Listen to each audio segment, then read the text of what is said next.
देवभूमि उत्तराखंड में सीएम शिवराज सिंह चौहान आज एकांत में चुनावी टेंशन से दूर नजर आए। वहीं दूसरी तरफ टिकट मिलने के बाद रायपुर में पूर्व मंत्री राजेश मूणत भी भगवान भोलेनाथ के दर पर नजर आए हैं। दरअसल मौसम चुनाव का है, तो ऐसी तस्वीरें अब सामने आना कहीं ना कहीं राजनीति में लाजमी भी माना जाता है। देखिए एक रिपोर्ट। देवभूमि उत्तराखंड में सीएम शिवराज,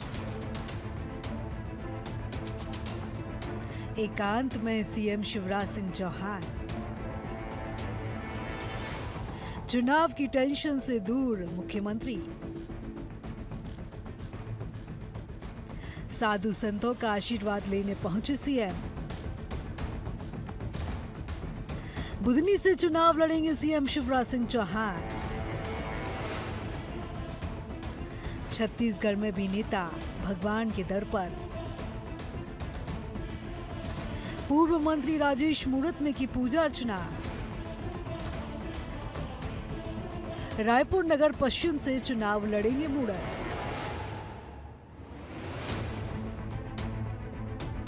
बीजेपी की चौथी सूची जारी होने और बुधनी से सीएम शिवराज सिंह चौहान का टिकट फाइनल होने के बाद सीएम शिवराज सिंह चौहान देवभूमि उत्तराखंड पहुंचे, जहां से उनकी चुनावी टेंशन से दूर एकांत में चिंतन की तस्वीर नजर आई। सीएम शिवराज सिंह चौहान ने परमार्थ निकेतन में स्वामी चिदानंद सरस्वती समेत कई संतों से भेंट की, उनका आशीर्वाद लिया। जॉलीग्रांट स्थित देहरादून एयरपोर्ट पर उत्तराखंड सरकार की तरफ से वित्त और संसदीय कार्य शहरी विकास मंत्री डॉक्टर प्रेमचंद्र अग्रवाल ने मुख्यमंत्री चौहान का स्वागत किया। तो वहीं दूसरी तरफ छत्तीसगढ़ से भी बीजेपी से पूर्व मंत्री राजेश मूणत का टिकट रायपुर नगर पश्चिम से फाइनल हुआ, जिसके बाद वो भी भगवान के दर पर नजर आए। राजेश मूणत भी महादेव घाट हाटकेश्वर नाथ मंदिर पहुंचे, जहां पर उन्होंने भगवान शिव के दर्शन किए और साथ ही अपनी जीत की अर्जी लगाई। उनका कहना है कि 2003 में वो यहाँ पहुंचे थे और उस वक्त भी उन्होंने इसी तरह से अर्जी लगाई और सत्ता में उन्हें जनता और भगवान ने आने का मौका दिया। सर, आप आज आए हुए थे मंदिर में दर्शन करने के लिए, क्या कुछ कहना, क्या कुछ मनोकामना? सामान्य रूप से बाबा हटकेश्वर धाम, जो छत्तीसगढ़ की राजधानी का सिरमौर है, वहाँ मैं अर्जी लगाने आया हूँ, वहाँ निवेदन करने आया हूँ, प्रभु के चरणों में आशीर्वाद लेने आया हूँ। हे प्रभु, मुझे इतनी शक्ति देना कि छत्तीसगढ़ की सेवा और संकल्प पूर्ण कर सकूं। जब मैं 2003 में भी पहली बार चुनाव लड़ा था, तब भी सबसे पहले मैंने यही अर्जी लगाई थी, ये भोलेनाथ की नगरी भव्य बने, भोलेनाथ का आशीर्वाद जन जन तक पहुंचे और छत्तीसगढ़ के विकास में हम जैसे छोटे से कार्यकर्ता अपना योगदान दे पाए, ये मेरा बड़प्पन होगा। क्षेत्र की जनता ने पहले भी मुझे अवसर दिया था। सीएम शिवराज सिंह चौहान के एकांत चिंतन से 2023 के रण में क्या निकलेगा ये तो नहीं कहा जा सकता, लेकिन इतना तय है कि टिकट फाइनल होने के बाद चाहे बीजेपी हो या कांग्रेस, सभी तरफ से भगवान की दर पर जीत की अर्जी लगाते प्रत्याशी नजर जरूर आएंगे और इसको लेकर हो सकता है कुछ राजनीतिक बयानबाजी भी सामने आ जाए। Bureau report, BSTV। और वहीं बीजेपी में दूसरी सूची जारी होने के बाद लगातार जश्न का माहौल देखा जा रहा है। महाकाल की नगरी उज्जैन से लेकर उमरिया तक कार्यकर्ता कहीं अपनी पसंद के नेता को टिकट मिलने के बाद मिठाइयां बांट रहे हैं, तो कहीं नाच गाकर जश्न भी मनाते नजर आ रहे हैं। अभी बीजेपी ने कई जगह उम्मीदवारों के नामों की घोषणा नहीं की है, लेकिन जिन्हें टिकट मिला है उनका और उनके कार्यकर्ताओं का खुशी जताना तो जाहिर है।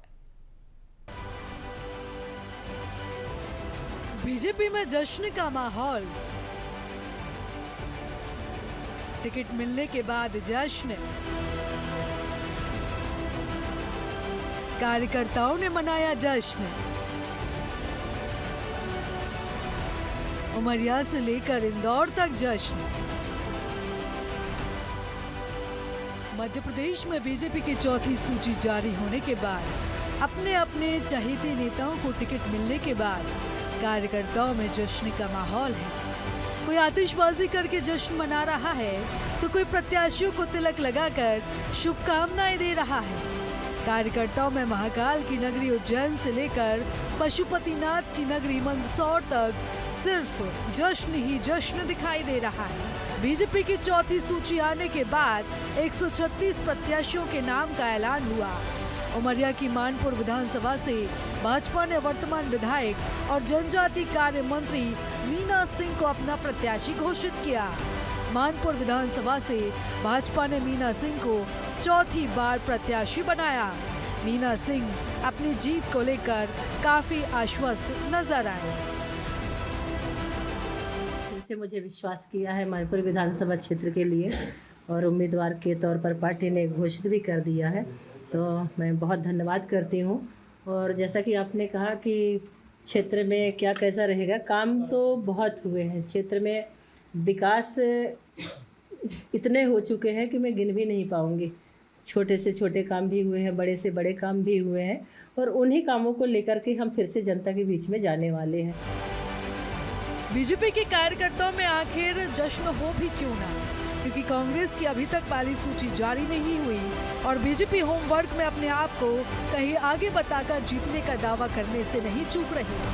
देखना होगा कि कांग्रेस की पहली सूची कब तक आती है और कार्यकर्ताओं के इस जोश का परिणाम 3 दिसंबर को क्या आता है। Bureau report, BST। और कांग्रेस की 13 और 14 अक्टूबर को दिल्ली में केंद्रीय चुनाव समिति की बैठक होगी। माना जा रहा है कि इस बैठक में करीब मध्य प्रदेश और छत्तीसगढ़ में नामों पर मुहर लग जाएगी। लेकिन उसके पहले बीजेपी जहां कांग्रेस की पहली सूची को पर तंज कस रही है, तो वहीं दूसरी तरफ कांग्रेस का कहना है हम चुनाव के लिए तैयार हैं। देखते हैं एक रिपोर्ट। कांग्रेस करेगी प्रत्याशियों पर मंथन। 13 और 14 अक्टूबर को दिल्ली में बैठक। केंद्रीय चुनाव समिति की होगी बैठक। मध्य प्रदेश और छत्तीसगढ़ के नाम होंगे फाइनल। उसके बाद जारी होगी कांग्रेस की पहली सूची। कांग्रेस की केंद्रीय चुनाव समिति की बैठक दिल्ली में 13 और 14 अक्टूबर को होगी। माना जा रहा है कि उसके बाद मध्य प्रदेश और छत्तीसगढ़ में कांग्रेस की पहली सूची जारी हो जाएगी। कांग्रेस सूत्रों की माने तो पहली सूची में ज्यादा नाम सामने आ सकते हैं, लेकिन दूसरी तरफ बीजेपी ने सूची को लेकर कांग्रेस पर निशाना साधना शुरू कर दिया है। छत्तीसगढ़ के पूर्व मंत्री और इस बार विधायक के लिए रायपुर नगर पश्चिम से चुनावी मैदान में उतरे राजेश मूरत ने कांग्रेस पर तंज कसा और कहा कि अगर कांग्रेस की सूची नहीं आई तो भगवान को पत्र लिखना पड़ेगा। कांग्रेस के अंदर इतनी गुटबाजी कि सूची आने में देरी हो रही है। ईश्वर करे जल्दी निर्णय कर ले, नहीं तो पत्र लिखना पड़ेगा कि कांग्रेस की सूची कब जारी होगी। बीजेपी की ज्यादा चिंता करते कांग्रेस के साथीगण, लेकिन अपने घर के अंदर अपन निर्णय नहीं कर पा रहे। उसके बारे में कुछ नहीं कहते हैं, आज आएगी, कल आएगी, परसों आएगी। कांग्रेस पार्टी के लोग भी बेरहमी से प्रतीक्षा कर रहे हैं राजीव भवन में कब आपस में झूठा पेतम हो, उसका इंतजार कर रहे कांग्रेस के साथी लोग। तो वहीं मध्य प्रदेश में पूर्व मंत्री PC शर्मा ने सूची को लेकर दावा किया कि जल्द सूची आएगी, हमारी पूरी तैयारी है, सूची में एक साथ नाम सामने आ सकते हैं। तो वहीं उन्होंने बीजेपी पर भी तंज कसा, कहा पितृपक्ष में भाजपा की सूची जारी होने पर कहा कि सीएम कह चुके हैं कि मैं बाद में याद आऊंगा, पुरखों को भी बाद में ही याद किया जाता है। नहीं, कांग्रेस को तो कमलनाथ जी कह चुके हैं, जो पिछली बैठक हुई थी परसों, कि 1 हफ्ते में हम जारी करेंगे। तो मैं समझता हूँ 15 के आसपास जब कड़े दिन समाप्त होंगे तब आने की संभावना है। और मैं समझता हूँ मीटिंग लगातार चल रही है और मैं बार बार कहता हूँ 114 नहीं 174 से ज्यादा सीटें आएंगी जिससे कोई खरीद फरोख्त न कर सके। इस समय कांग्रेस की लहर है पूरे मध्य प्रदेश। तो मुख्यमंत्री जी कह चुके हैं मैं बहुत याद आऊंगा, तो सब तैयारी उनकी वही कि बाद में याद आऊंगा। ये पुरखों को बाद में ही याद करते हैं ना, वो चले जाते हैं। कांग्रेस की पहली सूची कब तक आएगी इसका दावा हम नहीं कर सकते, लेकिन फिलहाल दोनों प्रदेशों में कांग्रेस की सूची को लेकर जो बयानबाजी का दौर चल रहा है वो शायद तब तक जारी रहेगा जब तक कांग्रेस की पहली सूची नहीं आ जाती। Bureau report, BST।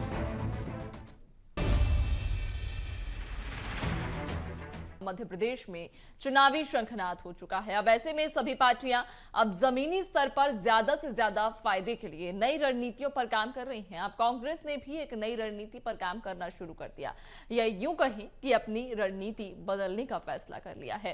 क्या है कांग्रेस की बदली हुई ये खास रणनीति, देखिए इस रिपोर्ट में। एमपी विधानसभा में गठबंधन की हलचल। कांग्रेस के सपा का हो सकता है गठबंधन। जयस भी गठबंधन को लेकर कर रही बात। 5-5 सीटों पर हो सकता है गठबंधन। कांग्रेस ने शुरू किया गठबंधन पर सर्वे। मध्य प्रदेश में चुनाव जीतने के लिए कांग्रेस पार्टी कोई भी कोर कसर नहीं छोड़ने के मूड में नजर आ रही है। 2024 के लोकसभा चुनाव के लिए इंडिया गठबंधन बनाने के बाद अब मध्य प्रदेश में भी पार्टी ने गठबंधन की कवायदें तेज कर दी है। कांग्रेस के सूत्र बताते हैं कि भाजपा को मात देने के लिए मध्य प्रदेश में भी स्थानीय और क्षेत्रीय पार्टियों से गठबंधन पर चुनाव लड़ने की तैयारी की जा रही है। इस गठबंधन के लिए कांग्रेस ने समाजवादी पार्टी और जय आदिवासी युवा संगठन यानी जयस के साथ गठबंधन कर चुनाव लड़ने की रणनीति पर काम शुरू कर दिया है। इस गठबंधन को लेकर तीनों पार्टियों के बड़े नेताओं के बीच पहले दौर की बातचीत होने की बात कांग्रेस के सूत्र बताते हैं। बताया जा रहा है कि उत्तर प्रदेश से लगे यादव बाहुल्य सीटों पर सपा की नजर है, जिसके चलते उसने 5 सीटों पर अपना दांव ठोका है। जिन सीटों पर समाजवादी पार्टी की नजर है उनमें नेवाड़ी, बड़ा मलहरा, बिजावर, मुल्ताई और परसवाड़ा शामिल है। वहीं 2018 विधानसभा चुनाव में कांग्रेस के साथ मिलकर चुनाव लड़ने वाला आदिवासी युवाओं का संगठन जयस एक बार फिर कांग्रेस के साथ मिलकर साल 2023 का विधानसभा चुनाव लड़ सकता है। बताया जा रहा है कि गठबंधन की शर्त के तौर पर जयस ने कांग्रेस से 5 सीटें मांगी हैं, जिनमें मालवा निमाड़ और बैतूल जिले की आदिवासी आरक्षित सीटें इसमें शामिल हैं। बताया जा रहा है कि समाजवादी और जयस की बताई सीटों पर कांग्रेस ने अपना सर्वे शुरू करवा दिया है और इस सर्वे के आधार पर कांग्रेस गठबंधन में जाने और सीट शेयरिंग का अंतिम फैसला लेगी।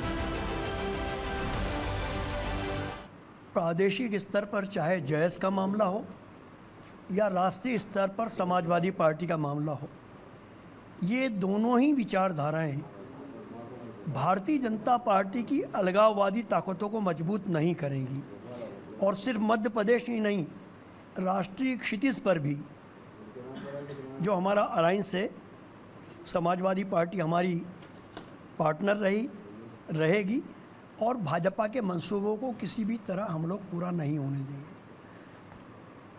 भारतीय जनता पार्टी अपनी चिंता करे, जयस की और समाजवादी पार्टी की चिंता न करे। चुनाव में सत्ता हासिल करने के लिए राजनीतिक पार्टियों के बीच घमासान छिड़ा हुआ है। राजनीतिक पार्टियों ने अपनी अपनी जोर आजमाइश शुरू कर दी है। शीर्ष नेताओं का मध्य प्रदेश के दौरे होना लगातार जारी है। माना जा रहा है कि कांग्रेस नवरात्रि में अपनी पहली सूची जारी करेगी। ऐसे में अब कुछ ही समय में कांग्रेस के गठबंधन पर भी स्थिति साफ हो सकती है। साल की शुरुआत से कांग्रेस गठबंधन की अटकलों से इनकार करती रही है।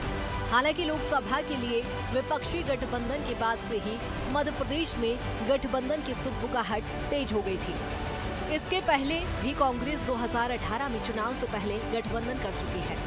जयस के राष्ट्रीय संरक्षक डॉक्टर हीरालाल अलावा कांग्रेस के टिकट पर चुनाव लड़कर विधानसभा पहुंचे थे। इसी तर्ज पर माना जा रहा है कि इस बार भी अब गठबंधन की कवायदें शुरू हुई है। तो वहीं सर्वे के बाद जिन सीटों की शेयरिंग होना तय हो गया है, उन सीटों पर कांग्रेस के निशान पर ही ये गठबंधन के प्रत्याशी चुनावी मैदान में उतर सकते हैं। वहीं अब बीजेपी कांग्रेस के इस गठबंधन की कवायद पर हमलावर हुई है और समाजवादी पार्टी और जयस को कांग्रेस की बी टीम बता दिया है।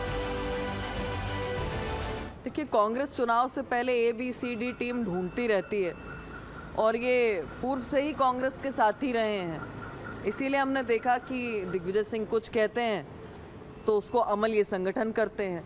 अब अगर आधिकारिक तौर पर साथ में आ गए हैं तो मुझे लगता है कि जनता जिस भ्रम में थी उस भ्रम से भी बाहर आ जाएगी, क्योंकि कमलनाथ जी हो, दिग्विजय सिंह हो या कांग्रेस पार्टी का मध्य प्रदेश का संगठन हो, समय समय पर इसी प्रकार से जनता से छलावा किया है। इसी प्रकार से उन्होंने जनता को लूटने का, वोट बैंक की तरह उपयोग करने का काम किया है।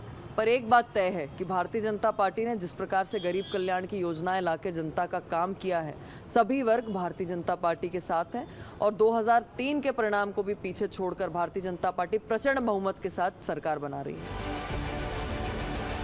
कांग्रेस का गठबंधन करने के निर्णय के बाद प्रदेश के राजनीतिक गलियारे गर्म हो गए हैं। हालांकि समाजवादी पार्टी अपनी पहली उम्मीदवारों की सूची भी जारी कर चुकी है, लेकिन लोकसभा में हुए गठबंधन के बाद अब कांग्रेस की रणनीति में बदलाव राजनीतिक पंडितों के अनुसार लाजमी ही था।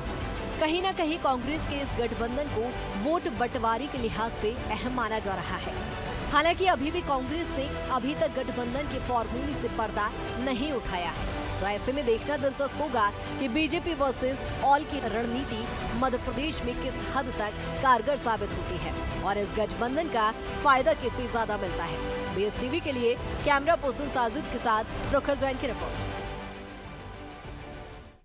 और इधर शहडोल में राहुल गांधी ने हुंकार भरकर विंध्य को साधने की कोशिश की है। दरअसल राहुल गांधी ने मध्य प्रदेश को बीजेपी की प्रयोगशाला पर जुबानी हमला बोला और कहा कि ये प्रदेश अब भ्रष्टाचार के नाम से जाना जाता है। वहीं राहुल गांधी ने आदिवासियों का केवल हितैषी अपनी पार्टी को बताया और सत्ता में आने के बाद कई वादों को पूरा करने का आश्वासन भी दिया है। तो वहीं कमलनाथ ने जनसभा को संबोधित करते हुए कहा कि शिवराज सरकार की विदाई का समय आ गया है। देखिए रिपोर्ट।